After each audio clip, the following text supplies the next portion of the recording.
It took just 1 hour for Caitlin Clark's return to Carver Hawkeye Arena to be sold out. Tickets went on sale at 9 this morning. They were all gone before general sale to the public even started. Angel Reese is frustrated, and the numbers tell the story. While Caitlin Clark's games sell out in 30 minutes, Sky tickets are going for as low as $12, with empty sections in the arena. Reese has fired back at critics, but the gap is undeniable. Is it marketing, or is Clark just on another level? Ain't nobody paying $8,100 to watch Angel Reese play ball, especially when there are tickets. There was a ticket available for $29. $29 to see Angel Reese and the Chicago Sky play at the LSU. Reports have surfaced that tickets to Sky games are going for as low as $12, with large sections of the arena remaining unsold, a stark contrast to the frenzy surrounding Clark's appearances. This growing gap in popularity has sparked heated discussions. While some argue that Clark's unparalleled shooting ability, deep three-pointers, and electric style of play are naturally more appealing to fans. 37 minutes. That's all the time it took for all 13,000 tickets to sell to season ticket holders. The University of Iowa is trying to make sure the tickets go to fans. Instead, the legislature may do even more. The words "sold out" are plastered on the doors at Carver Hawkeye Arena and the team's website for tickets to see Hawkeye legend Caitlin Clark and her Indiana Fever take on the Brazil women's team in a preseason game. What makes this situation even more striking is that both Clark and Reese were at the center of one of the most talked about college basketball rivalries in recent memory. Their face-offs in the NCAA tournament, particularly the 2023 championship game, fueled intense debates and media narratives. Yet, in the professional ranks, it's clear that Clark has emerged as the primary driving force behind ticket sales, merchandise demand, and television ratings. It's a big situation again, like Caitlin Clark selling out Iowa, sold out a preseason game. People saying it sold out in 40 minutes. This is within 20 minutes. Like, obviously, you couldn't get onto the damn website. It's sold out. You could have been trying to refreshing the page and not got tickets. Most of the time, it officially sold out in 40 minutes, but like realistically, it almost crashed the website. But some Sky fans argue that market size plays a role, as Chicago competes in a city with multiple sports franchises, making it harder to dominate headlines. However, that doesn't fully explain the drastic ticket disparity, especially considering Reese's massive social media following and high-profile endorsements. As the season progresses, this divide in fan interest will likely remain a hot topic. The question now is, can Reese and the Sky find a way to change the narrative? Or will Clark's overwhelming popularity continue to dictate the WNBA's biggest storylines? What the highest one is? I haven't. It's like 45 grand. What? Front row seats. Is that it? You should get something. You should get a souvenir or something, Exactly. right? For $45,000. Get a signed jersey by Caitlin Clark. We knew it was a hot ticket. Yeah, but we wow. knew it would be, right? The contrast between Caitlin Clark and Angel Reese's impact on ticket sales is becoming increasingly evident. Since Clark's arrival in the WNBA, she has single-handedly elevated attendance figures across the league. Indiana Fever games, whether at home or on the road, are selling out at unprecedented speeds, with resale ticket prices skyrocketing. Fans aren't just watching Clark play. They're sold out, so I really don't know what they're going to do about this. I guess it's just kind of like one of those missed opportunities, and you know, a lot of people are saying they need to move this to a stadium because there's no doubt in Iowa, if you move this to a stadium, it would be sold out. And her presence has driven massive TV ratings for the WNBA. Networks are adjusting their schedules to feature more of her games, and opposing teams are experiencing sellout crowds simply because the Fever are in town. It's clear that Clark isn't just a great player, she's a phenomenon. Meanwhile, Angel Reese, despite being a high-profile star with a massive social media following, isn't seeing the same level of ticket demand. While Reese remains one of the most talked-about players in the game, the Chicago Sky haven't experienced the same surge in attendance. Tickets to their games have been spotted for as low as $12, and entire sections of their home arena remain unsold. I shouldn't be surprised, and yet I'm still surprised because Indiana Fever preseason, not even like preseason, exhibition game, with Indiana Fever going to play the Brazilian national team at Carver Hawkeye Arena, Caitlin's college facility. Sold out.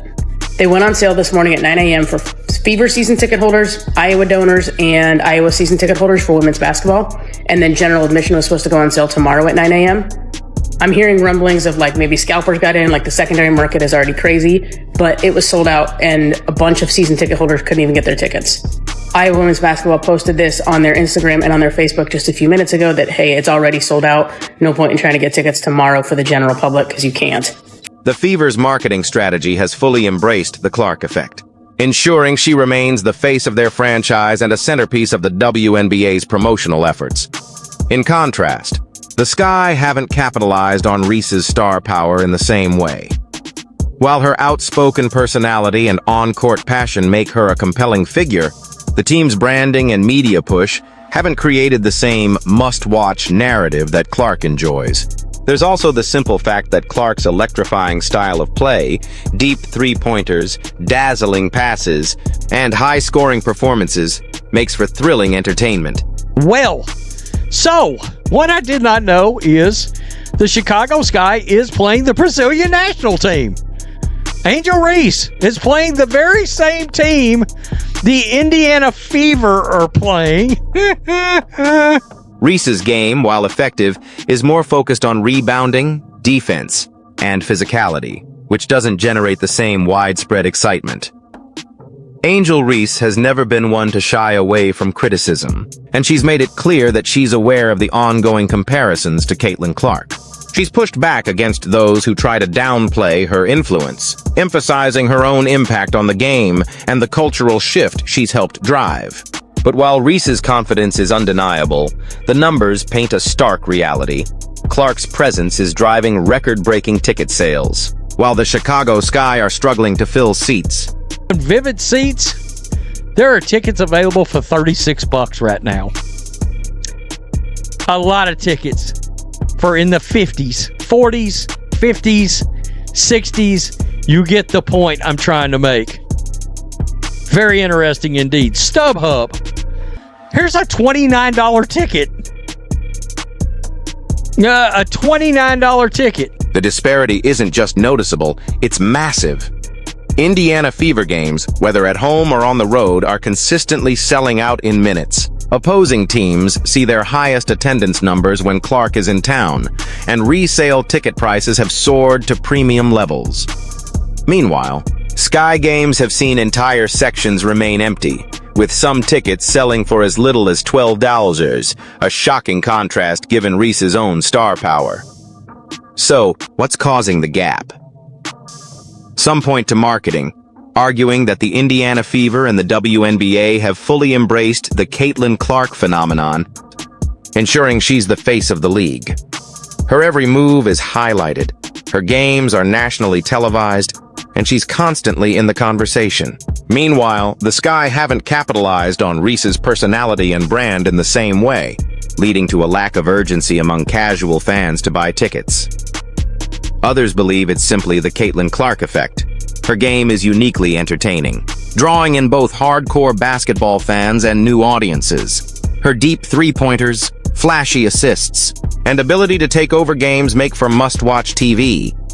Reese, while dominant in her own right, thrives in a more physical, interior-oriented game that may not generate the same excitement from the average fan. Her notoriety is based off Caitlin Clark. Because she wins the national title, first thing she does, she mocks Caitlin Clark. And then she doesn't even celebrate with her teammates. So she's made it personal with Caitlin Clark. Then she's played off of that. Regardless of the reasons, the gap in ticket sales is impossible to ignore. Clark is filling arenas, breaking records, and elevating the Fever into one of the league's most watched teams. Reese, despite her massive following and undeniable talent, hasn't yet seen the same widespread impact. The question now is whether the Sky can turn things around, or if the narrative of Clark as the WNBA's biggest attraction will continue to dominate. Despite the clear gap in ticket sales, one thing is undeniable. The WNBA as a whole is thriving like never before. Viewership is at an all-time high, Merchandise is selling out at record speeds and fan engagement has skyrocketed. The presence of both Caitlin Clark and Angel Reese has played a major role in this surge, even if Clark's impact on ticket demand is significantly larger.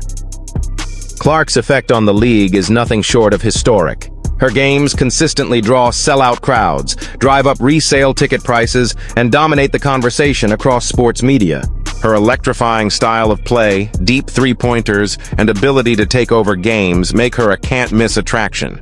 She's the type of player who fills arenas effortlessly, making every Fever game a spectacle. Meanwhile, Angel Reese remains a high-profile star, even if the numbers aren't translating to the same level of demand. She has one of the biggest personalities in the league, a massive social media following, and a knack for keeping herself in the spotlight. But while she's a major factor in the WNBA's cultural impact, her ability to sell out arenas hasn't reached Clark's level, at least not yet. So, the big question remains, can Angel Reese turn things around? Will the Chicago Sky find a way to market her more effectively and create the kind of must-watch appeal that Clark enjoys? Or is this simply the reality, that Clark is on a different level when it comes to star power, marketability, and pure box office draw?